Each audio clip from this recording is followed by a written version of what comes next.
नमस्कार, खबर उत्तराखंड देख रहे हैं आप और मैं हूं आपके साथ गौरव राजवेंद्र। बुलेटिन की शुरुआत करते हैं। विपक्ष लगातार सरकार की योजनाओं को लेकर आक्रोशित है और लगातार कांग्रेस के तमाम संगठन सरकार का घेराव कर रहे हैं।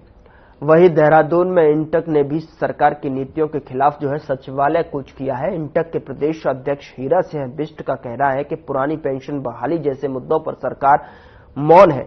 इसके साथ ही 10 साल जो लोग संविदा कर्मचारी के रूप में एक संस्थान में काम कर चुके हैं उन्हें स्थायी नियुक्ति प्रदान की जाए, जिससे 30 से 40 हजार लोगों को सीधा फायदा होगा। सचिवालय कूच इंटक को मजदूरी में कर्मचारियों के, श्रमिकों के, महिलाओं के उत्पीड़न के खिलाफ किया गया और जो डिमांड थी, जो जस्टिफाइड डिमांड है, जो कोर्ट के आदेश हैं, उसको आप पालन नहीं कर रहे। ये मजदूरी में हम लोगों ने किया। पुरानी पेंशन क्यों नहीं दे रहे आप? एक आदमी 30-40 साल सेवा करता, पेंशन नहीं। एमपी एमएलए को तत्काल पेंशन लग जाए, एक दिन में। वो 40 साल सेवा करता, उसको पेंशन नहीं। क्यों बंद करी आपने? केंद्र सरकार ने की, फिर राज्य सरकार ने कहा, धामी जी ने और मोदी जी ने यही काम किया, पेंशन बहाल करो, पहला काम हमारा ही है। दूसरे हाई कोर्ट ने कहा है नैनीताल ने कि 10 साल के सेवा वाले कर्मचारियों कहीं भी काम करें नियमित, उसको रेगुलर करो। उसको आप करने को तैयार नहीं। मेरे ख्याल 30-40 हजार कर्मचारियों का लाभ इसमें होता है।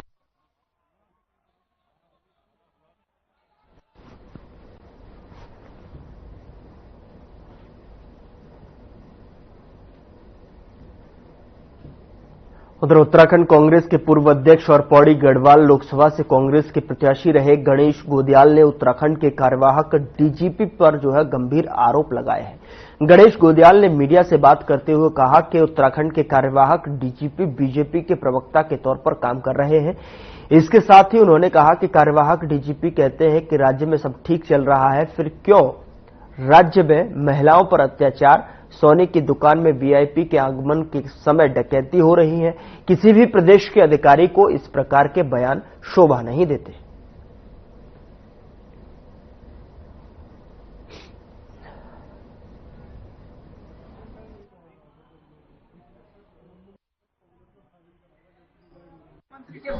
राजनीतिक पार्टनर बने हुए, पॉलिटिकल पार्टनर बने हुए, कैसे एक अधिकारी इस तरह के स्टेटमेंट दे सकते हैं?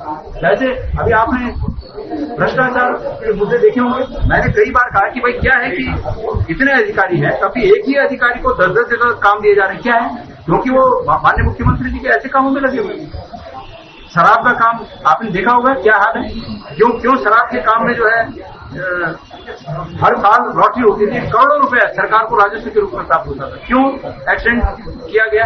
क्यों एक दुकान को 2-2, 3-3 दुकानें और गांव में खोलने की शराब का कारोबार कर रही है सरकार? बड़े अफसोस की बात है।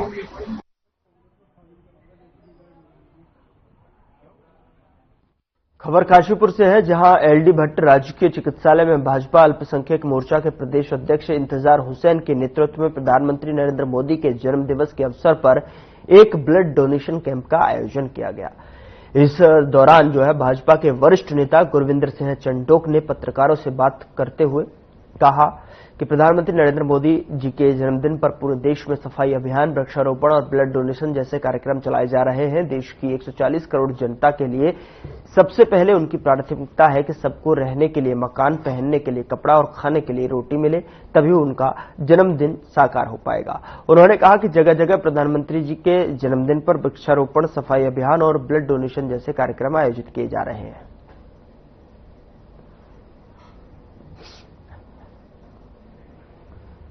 प्रधानमंत्री नरेंद्र मोदी जी के जन्मदिन के अवसर पर 17 सितंबर से लेकर और 2 अक्टूबर तक प्रधानमंत्री नरेंद्र मोदी जी का जन्मदिन सेवा पखवाड़े के रूप में भारतीय जनता पार्टी मना रही है। अल्पसंख्यक मोर्चा उत्तराखंड में 17 स्थानों पर रक्तदान शिविर लगा रहा है, 17 स्थानों पर स्वास्थ्य शिविर लगा रहा है, फल वितरण का कार्यक्रम कर रहा है, स्वच्छता अभियान का कार्यक्रम कर रहा है, क्योंकि प्रधानमंत्री नरेंद्र मोदी जी ने कहा है कि मेरा जन्मदिन समाज के अंतिम पंक्ति में बैठे शोषित, वंचित, दलित व्यक्ति की सेवा के रूप में मनाया जाए। ये देश के पहले प्रधानमंत्री हैं आदरणीय नरेंद्र मोदी जी, जिन्होंने यह आह्वान किया है देश के 140 करोड़ देशवासियों से कि मेरे जन्मदिन के अवसर पर वो काम किए जाएं जो जनता के हित के हैं, जनता के स्वास्थ्य से संबंधित हैं। तो इस देश के और नहीं विश्व के ही सबसे लोकप्रिय नेता और जन जन के नेता हमारे यशस्वी आदरणीय इस देश के प्रधानमंत्री नरेंद्र भाई मोदी जी के जन्मदिन की मैं सारे क्षेत्रवासियों को बहुत हार्दिक दिल से शुभकामनाएं, मंगल कामनाएं देता हूं। उनकी दीर्घायु की कामना करता हूं, उनके स्वस्थ रहने की कामना करता हूं। आज हमारे भारतीय जनता पार्टी ने उनके जन्मदिन को एक समाज में जैसे लोग केक काटते हैं, मीठा बांटते हैं, लेकिन हमारी भारतीय जनता पार्टी ने हमारे देश के सबसे लोकप्रिय नेता का जन्मदिन एक सेवा पखवाड़े के रूप में मनाने का निश्चय किया है। खबर पौड़ी से है, जहां दिवंगत बेटी अंकिता भंडारी की आज दूसरी बरसी है। 2 साल बीत जाने के बाद भी अंकिता भंडारी हत्याकांड के आरोपियों को कड़ी सजा न मिलने से अंकिता के परिजन मायूस नजर आ रहे हैं। तो वहीं दिवंगत बेटी का जिक्र आते ही परिजनों की आंखें नम हो जाती हैं। बता दें कि 2 साल में कई त्योहार आए और गए, लेकिन परिजन बेटी को खोने के गम में कोई त्योहार खुशी के साथ नहीं बना पाए। बता दें कि बीते साल सीएम पुष्कर सिंह धामी ने नर्सिंग कॉलेज डोभ श्रीकोट का नाम स्वर्गीय अंकिता भंडारी के नाम पर रखने की घोषणा की थी, लेकिन आज तक नर्सिंग कॉलेज का नाम नहीं बदला गया है। वहीं दिवंगत अंकिता भंडारी के गांव को जाने वाली सड़क आज तक पक्की नहीं हुई है। हालांकि पौड़ी विधायक ने जल्द घोषणा पूरे होने की बात कही है। तो उधर प्रदेश में घटित हो रहे महिला अपराध पर अंकिता के पिता ने कानून व्यवस्था पर सवाल उठाए हैं और महिला सुरक्षा के प्रति गंभीर कदम उठाने की सरकार से मांग की है। बहुत सारे वादे किए हमारे साथ जो कि खोखले साबित हुए और अभी तक हुए नहीं। और जैसा कि 16 सितंबर 2023 को मुख्यमंत्री जी ने अपने जन्मदिन के दिन एक घोषणा की थी कि अंकिता भंडारी के नाम से जो यहाँ पे नर्सिंग कॉलेज है उसके नाम से रख दिया जाएगा। और 1 साल पूरे होने को भी है और आज मतलब ठीक आज 1 साल पूरे हो चुके हैं और अभी तक मुख्यमंत्री जी ने मेरी लड़की के नाम से नर्सिंग कॉलेज का नाम स्वर्गीय अंकिता भंडारी के नाम से नहीं रखा। जो पुलकित सौरभ भास्कर और अंकित गुप्ता है, इनको तो फांसी मिलनी है। मैं इसलिए कह सकता हूं कि जो अंकिता भंडारी के नाम से माननीय मुख्यमंत्री जी ने कहा था कि कॉलेज का नाम अंकिता भंडारी के नाम से रखा जाएगा और गांव के लिए सड़क देने की बात कही थी, वहां पर सौर ऊर्जा लगाने की बात कही थी। तो ये सारी चीजें हो रही हैं, तीनों काम हो रहे हैं और तीनों काम प्रगति पे हैं। सौर ऊर्जा तो मैंने तत्काल उन्हीं दिनों में लगा दी थी जब ये घटना घटी थी। उसके दूसरे तीसरे दिन जब वहां पे जाने आने में दिक्कत हो रही थी तो 10 सौर ऊर्जा लाइटें मैंने विधायक के नाते वहां पर लगवाई हैं।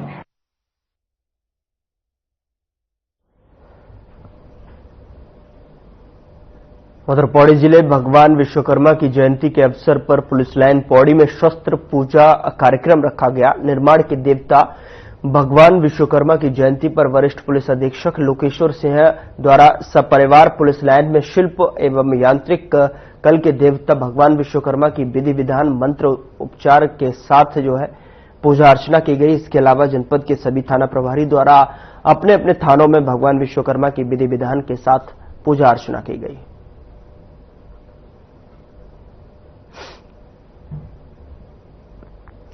तो विधि विधान के साथ में पूजा अर्चना की गई। तस्वीर आपके सामने पौड़ी से खबर आप तक पहुंचा रहे, जहां पर विश्वकर्मा की जयंती पर पूरे विधि विधान के साथ में ये पूजा अर्चना का कार्यक्रम रखा गया।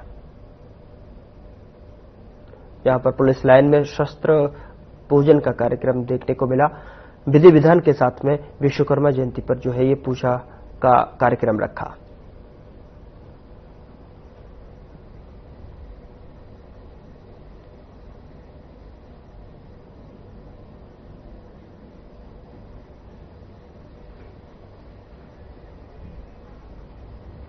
उधर धर्मनगरी हरिद्वार में सिटी मजिस्ट्रेट कार्यालय के बाहर उस वक्त हड़कंप मच गया जब एक खड़ी स्विफ्ट कार के बोनेट में अजगर घुस गया।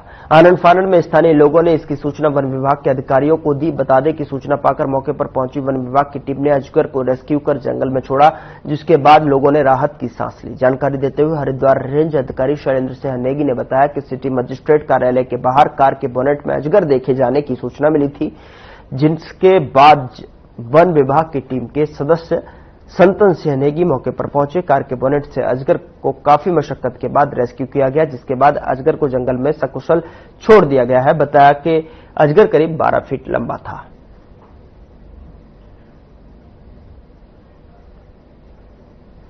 सरकार ने बहुत सारे वादे किए हमारे साथ, जो कि खोखले साबित हुए और अभी तक हुए नहीं।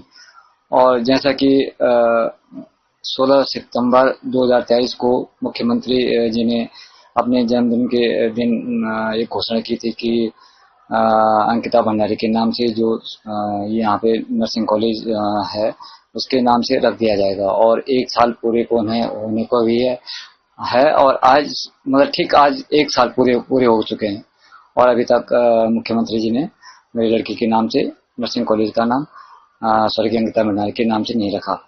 जो पुलकित आर्य, सौरभ भास्कर और अंकित गुप्ता है, इनको तो फांसी मिलनी है।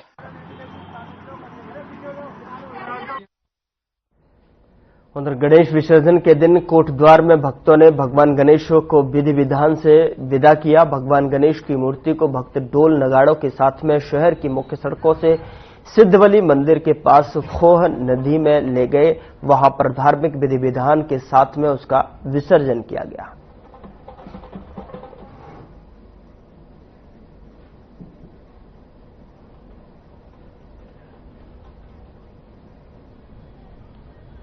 गजानन सेवा समिति द्वारा हर वर्ष की बात इस वर्ष भी गणेश महोत्सव हर्षोल्लास के साथ मनाया जा रहा है। इस प्रकार से हमने यहाँ पर मूर्ति की स्थापना करी थी।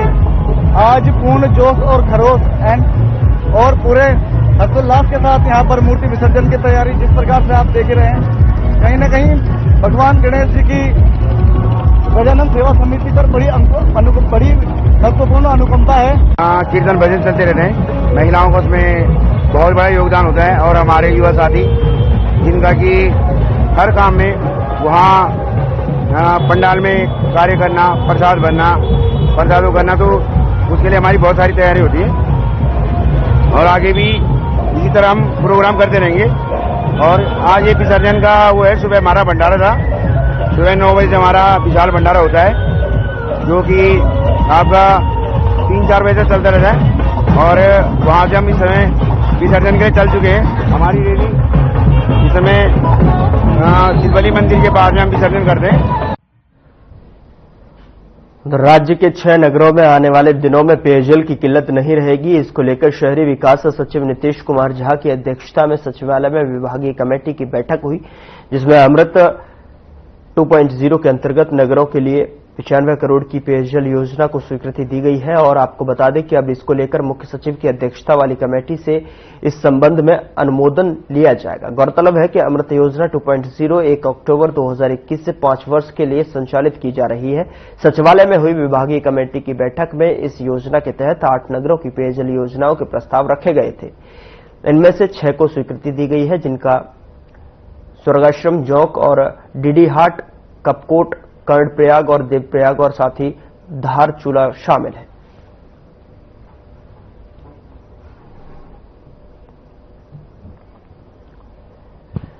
उधर हरिद्वार में मुख्य नगर आयुक्त आईएएस वरुण चौधरी ने स्वच्छता ही सेवा अभियान की शुरुआत की और इस मौके पर उन्होंने नगर निगम के कर्मचारियों के साथ मिलकर हरिद्वार नगर निगम कार्यालय में साफ सफाई की।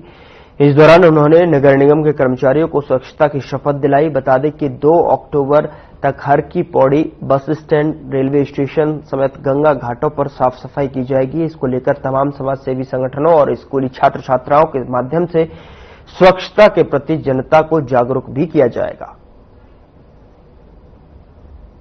ये मल्टीफेसेटेड प्रोग्राम है जो अगले 2 हफ्ते तक चलने वाला है। इसके अंदर हम नगर निगम के सारे स्टाफ को भी इन्वॉल्व कर रहे हैं और सिविल सोसाइटी के लोगों को भी इन्वॉल्व कर रहे हैं। इसके अतिरिक्त जो स्टूडेंट्स हैं उनको भी हम इन्वॉल्व करेंगे।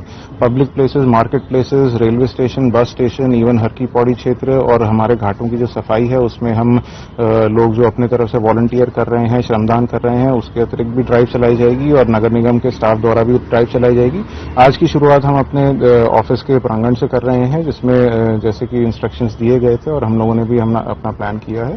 तो हम आज अपने ऑफिस से शुरुआत कर रहे हैं और इसके अतिरिक्त इसमें आईसी एक्टिविटीज भी करी जाएंगी और जो स्कूल के बच्चे हैं उनके लिए कॉम्पिटिशन्स भी रखे जाएंगे, पोएम, रेसिटेशन एंड।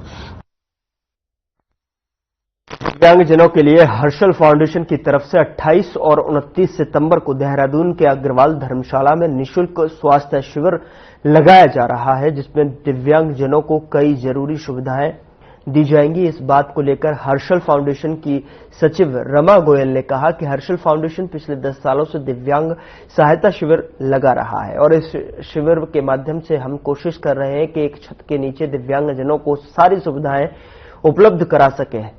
साथ ही उन्होंने कहा कि इस शिविर में दिव्यांगजनों को कृत्रिम अंग लगाए जाएंगे और उन्हें कान की मशीन, ट्राईसाइकिल, बैसाखी भी दी जाएगी। हर्षल फाउंडेशन पिछले 10 वर्षों से निःशुल्क दिव्यांग सहायता शिविर लगा रहा है और इसी कड़ी में इस वर्ष 28-29 सितंबर को अग्रवाल धर्मशाला में ये शिविर लगाया जा रहा है और इसमें कोशिश की जा रही है कि हम एक छत के नीचे दिव्यांगों की सारी सुविधाएं उनको उपलब्ध करा सकें। इसमें जयपुर फूड के द्वारा उनका वहीं पर ही कैंप की जगह पर ही कृत्रिम उनको अंग, हाथ, पांव, कैलिपर लगाए जाएंगे। साथ में जिनको ट्राईसाइकिल, बैसाखी, व्हील चेयर, कान की मशीन, चश्मे, स्टिक, ये सब भी निःशुल्क उनको उपलब्ध कराए जाएंगे।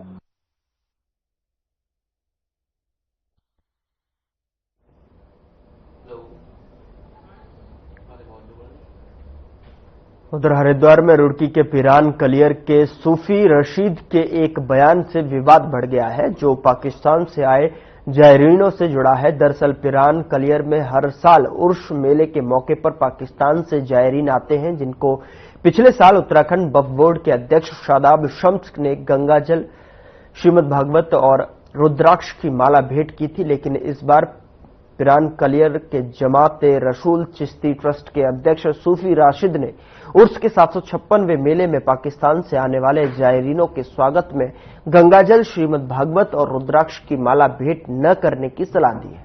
उन्होंने कहा है कि पाकिस्तान से जो भी जायरीन उर्स के मौके पर पिरान कलियर आएंगे उन्हें काफी और उनकी परंपरा के अनुसार खजूर और कुरान उपहार के रूप में दें। सूफी रशीद के इस बयान पर उत्तराखंड वक्फ बोर्ड के अध्यक्ष शादाब शम्स ने कड़ा ऐतराज जताते हुए कहा कि पिरान कलियर के सूफी पाकिस्तान की भाषा बोल रहे हैं। सूफी साहब की तरफ से बोली जा रही है ये पाकिस्तान की भाषा है। लगातार हम ये कोशिश करते रहे कि वहां से वो वीडियोज आएंगे, वो वीडियोज भी नहीं आए। मेला प्रारंभ कल से होने जा रहा है, हम भी देखना चाहते हैं कि वो वीडियोज हमारे पास क्यों नहीं आए। इस भाषा को, ये जो स्टेटमेंट आया है, मुझे लगता है ये शब्द सूफी साहब के हो सकते हैं, लेकिन ये भाषा पाकिस्तानियों की भाषा है।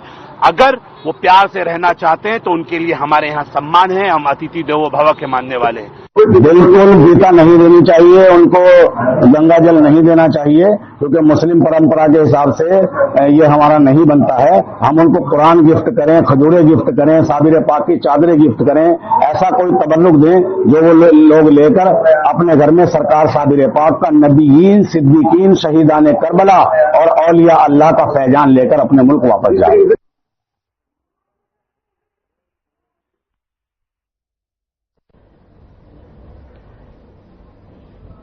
खबर चंपावत जिले से है, जहां टनकपुर पिथौरागढ़ नेशनल हाईवे पर स्वाला के डेंजर जोन में एक कैंटर पत्थरों की चपेट में आने से 500 मीटर गहरी खाई में गिर गया। गनीमत रही कि समय रहते कैंटर चालक ने गाड़ी से कूद गया, जिससे बड़ा हादसा टल गया। तो वहीं मामले को लेकर घटनास्थल पर मौजूद एनएच कर्मियों ने बताया कि वाहन चालक को पुलिस कर्मियों और लोगों ने रोका था, लेकिन वाहन चालक ने जबरन वाहन को निकालने का प्रयास किया, जिसके चलते ये हादसा सामने आया।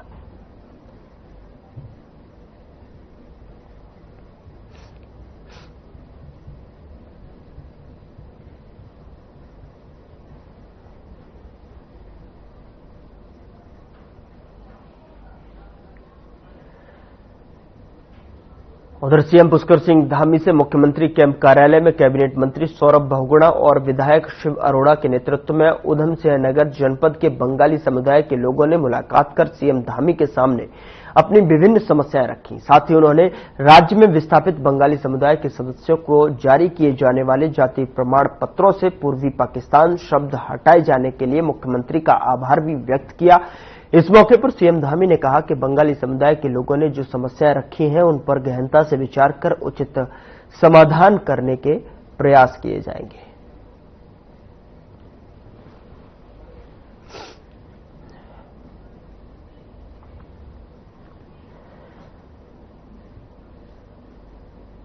उधर पिछले कुछ दिनों से जिस प्रकार से उत्तराखंड में सामाजिक माहौल बिगड़ रहा था, उसको देखते हुए मुख्यमंत्री पुष्कर सिंह धामी ने कहा कि देवभूमि उत्तराखंड के लोग शांतिप्रिय हैं और यदि आपराधिक प्रवृत्ति के लोगों को यहां आकर यहां की शांतिवादियों में अशांति फैलाएंगे और कानून व्यवस्था बिगाड़ने का प्रयास करेंगे तो देवभूमि में इसको बिल्कुल बर्दाश्त नहीं किया जाएगा। उत्तराखंड महिला कांग्रेस प्रदेश अध्यक्ष ज्योति रौतेला ने प्रधानमंत्री की बेटी बचाओ बेटी पढ़ाओ के स्लोगन पर तंज कसते हुए कहा कि हमें यह नहीं पता था कि प्रधानमंत्री का यह स्लोगन बीजेपी के लोगों से बेटी बचाने का है। आगे उन्होंने कहा कि जिस प्रकार से बीजेपी के शासन में बेटियों के साथ दुर्व्यवहार और दुराचार हो रहा है उससे पहले ऐसा कभी नहीं हुआ था।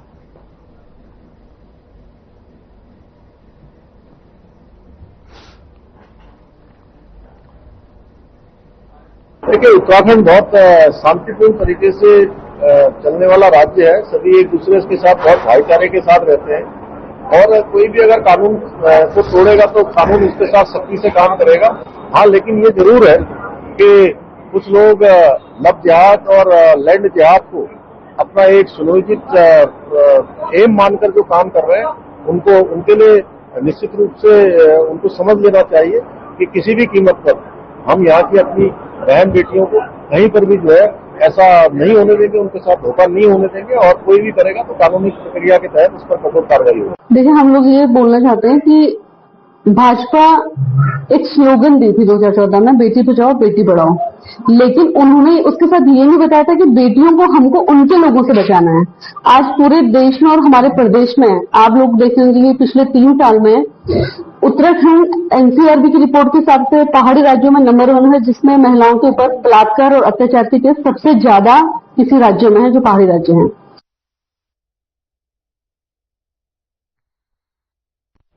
उधर विधानसभा अध्यक्ष जैसे संवैधानिक पद पर आसीन होते हुए कोटद्वार से बीजेपी विधायक ऋतुभूषण खंडूरी ने पत्रकारों द्वारा खानपुर से निर्दलीय विधायक उमेश कुमार की विधायकी को लेकर सवाल पूछा गया तो उनका पारा 7वें आसमान पर पहुंच गया। पत्रकारों को पढ़ लिख कर आने की सलाह देने लगी और खुद को किसी भी पार्टी से नहीं जोड़ने की बात करने वाली विधानसभा अध्यक्ष ऋतु खंडूरी भूषण शायद यह भूल गईं कि कोटद्वार विधानसभा में वह खुद बीजेपी की स्टार प्रचारक बनी हुई है और शहर भर में अपने बैनर और होर्डिंग लगाकर बीजेपी का सदस्य बनने की और लोगों को सलाह दे रही हैं।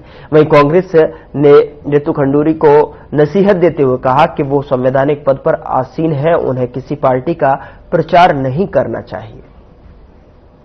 पहले आप लोग थोड़ा सा पढ़ाई लिखाई भी कर ही लीजिए। जब तक कि नहीं मैं संज्ञान नहीं ले सकती हूँ, मैं न्यूट्रल पद पर बैठी हूँ और जब उन्होंने मीडिया के सामने ये बात कही है तो शायद सरकार को भी संज्ञान लेना चाहिए। एज अ स्पीकर मेरे को जो करना था वहां पर मैंने किया। अगर कोई उठाता, अगर ऑपोजिशन से कोई उठाता या पक्ष से कोई उठाता तो जरूर मैं संज्ञान लेती, लेकिन क्योंकि किसी ने नहीं उठाया इसलिए मैंने संज्ञान नहीं लिया। उधर बीजेपी ने कांग्रेस नेता राहुल गांधी पर निशाना साधा है। दरअसल अमेरिका यात्रा के दौरान राहुल गांधी कई लोगों से मिले और कई मंचों से उन्होंने तमाम तरह के बयान दिए। इसे लेकर अब बीजेपी ने राहुल गांधी के खिलाफ मोर्चा खोल दिया है। वहीं उत्तराखंड बीजेपी प्रदेश कमलेश रमन ने कहा कि राहुल गांधी को मोदी फोबिया हो गया है। राहुल गांधी हमेशा दूसरे देशों में जाकर अपने देशों को बदनाम करने का काम करते हैं। साथ ही उन्होंने आरक्षण को लेकर भी राहुल गांधी पर हमला बोला। उन्होंने कहा कि राहुल गांधी आरक्षण के नाम पर जनता को भ्रमित करने का काम कर रहे हैं।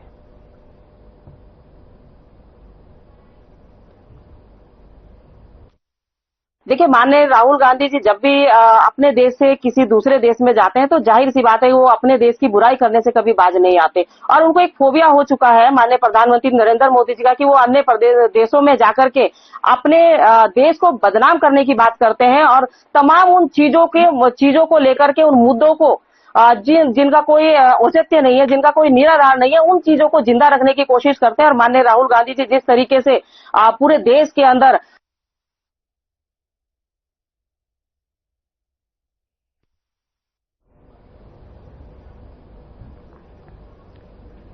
फिलहाल बुलेटिन में इतना ही।